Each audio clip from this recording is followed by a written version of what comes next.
Islam has some incredibly odd teachings, and I'm putting that mildly. But every once in a while, we come across a command that's so unbelievably absurd on so many levels. We can only wonder why Muhammad wasn't laughed out of Arabia when he delivered it to his followers. Take, for instance, Muhammad's solution to the following problem. Suppose a man and a woman, who aren't married to each other, need to be alone together for some reason. Perhaps the man is a household servant and the woman's husband goes away on business trips. How are the man and the woman, who aren't married to each other, supposed to avoid having sex? This problem was actually brought to Muhammad, and Allah himself provided the solution. Allah, in his timeless wisdom, revealed in the Qur'an that in order to prevent any sort of illicit sexual encounter, the woman should breastfeed the grown man 10 times.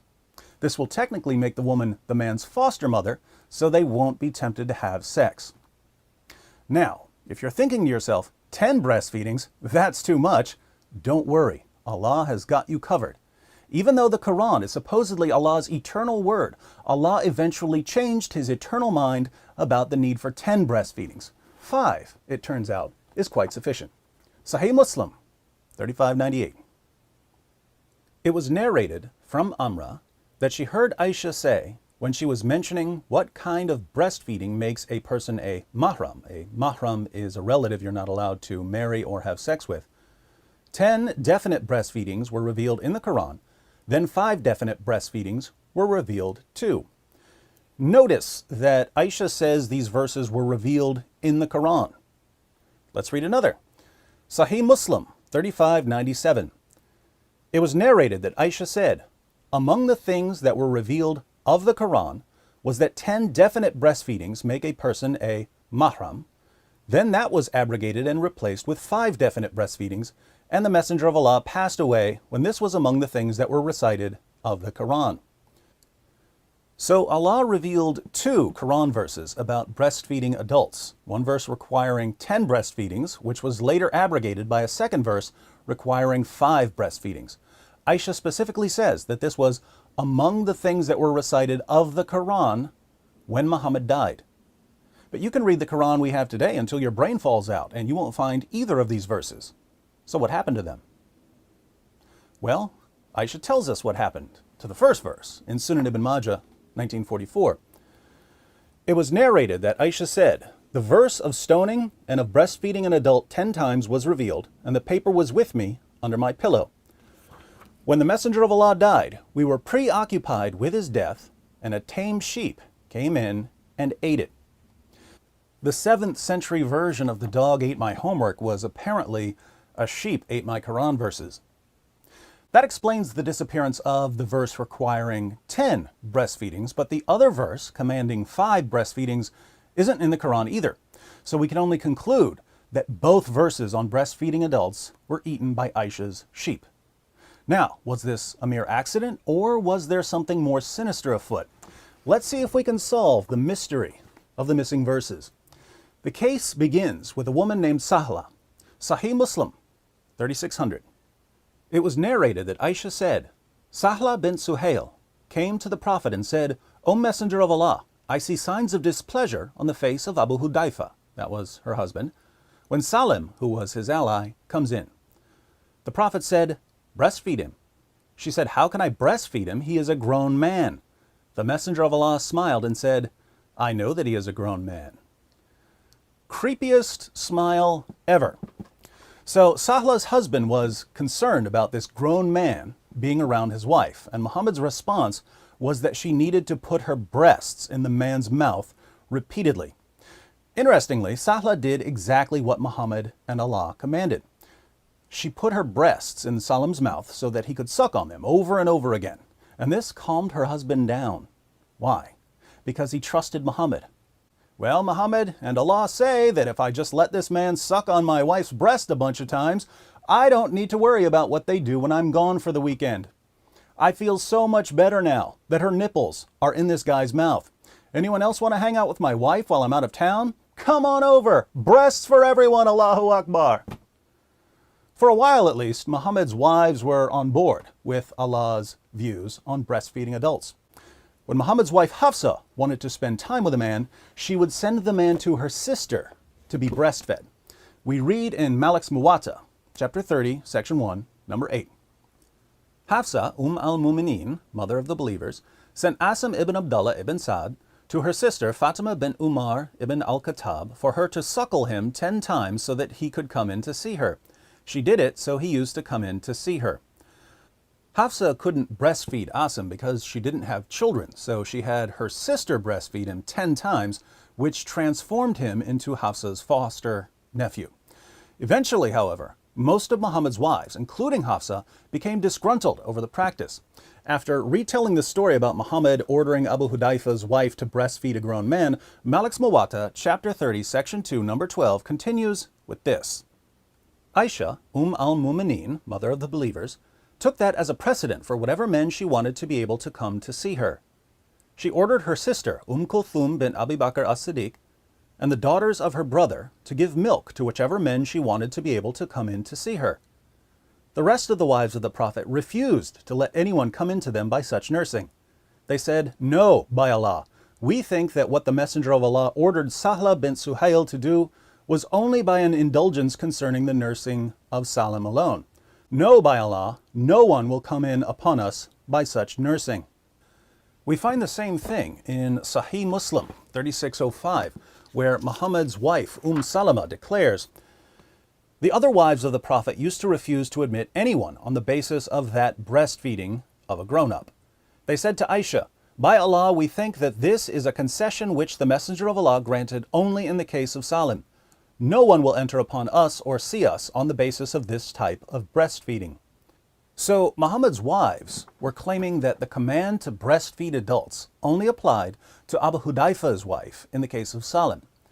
This explanation obviously doesn't work for 3 reasons. 1, there were 2 Qur'an verses about breastfeeding adults. Whichever verse was meant for Abu Hudayfa's wife, what was the other verse for? 2, we know that Abu Hudayfa's wife was told to breastfeed Salim 5 times. So the situation with Abu Hudayfa arose after the verse requiring 10 breastfeedings had been abrogated. The verse requiring 10 breastfeedings therefore couldn't have been revealed about Abu Hudayfa's wife. 3, as we've seen, Muhammad's wife Hafsa had her sister breastfeed a man 10 times, which means that this was already being practiced before Abu Hudayfa became concerned about his wife and Salim. So there's no way the commands to breastfeed adults only applied in one specific case, and Muhammad's wives knew this. And yet they used their glaringly false interpretation to reject the practice. Apparently, Muhammad's wives had more common sense than their husband and their God. They realized how silly it was for grown women to put their bare breasts into the mouths of grown men in an attempt to avoid sexual tension.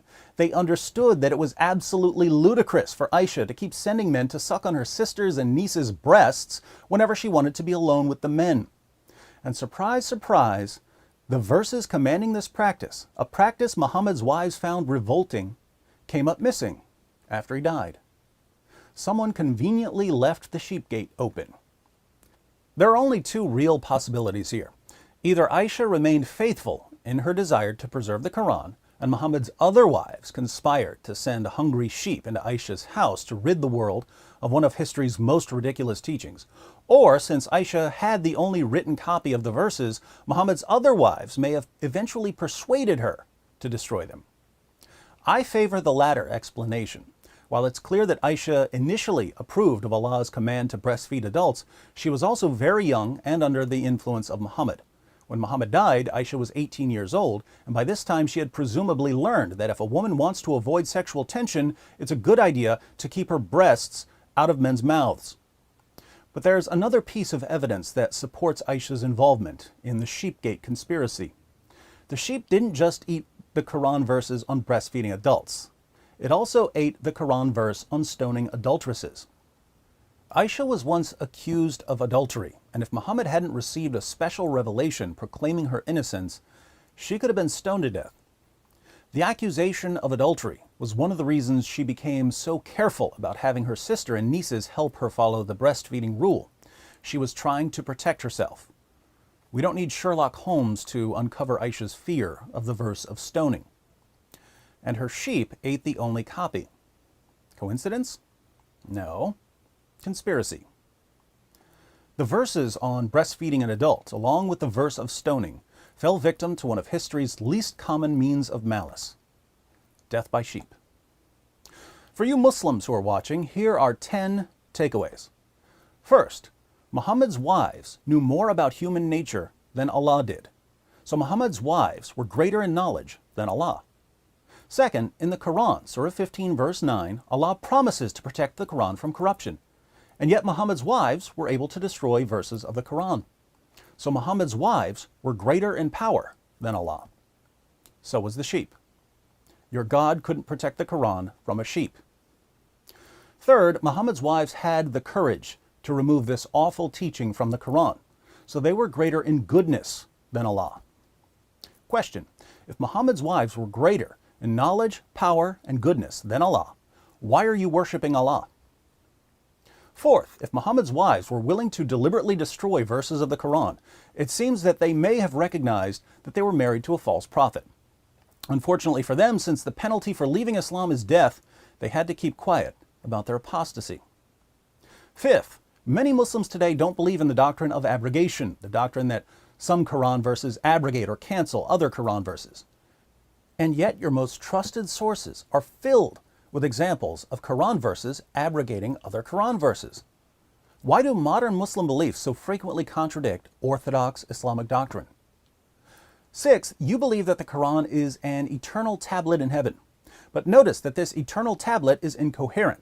One verse of the eternal Qur'an says that 10 breastfeedings are required to make a man a mahram. Another verse of the eternal Qur'an says that 5 breastfeedings are required to make a man a mahram. The Qur'an is eternally incoherent. Seventh, the Qur'an you read today is different from the eternal Qur'an. Which one's better? Eighth, your Muslim leaders tell you that the Qur'an has been perfectly preserved, even though they've read the same sources I keep quoting to you. Your leaders know that, according to your most trusted sources, entire chapters of the Qur'an were lost. Large passages of the Qur'an were lost. Verses were lost. Phrases were lost. And yet they tell you that the Qur'an has been perfectly preserved right down to the letter from the time it was revealed to Muhammad. They tell you this because it gives you confidence in the Qur'an. But your confidence is based on deception. Ninth, if your leaders keep lying to you about the history of the Qur'an, what else are they lying to you about? 10th, if your leaders are the ones who are lying to you, and I'm the one who's telling you the truth, why do you get mad at me? For more on changes in the text of the Qur'an, click on A Brief History of the Qur'an. If you'd like to see me solve another Islamic mystery, click on Who Killed Muhammad?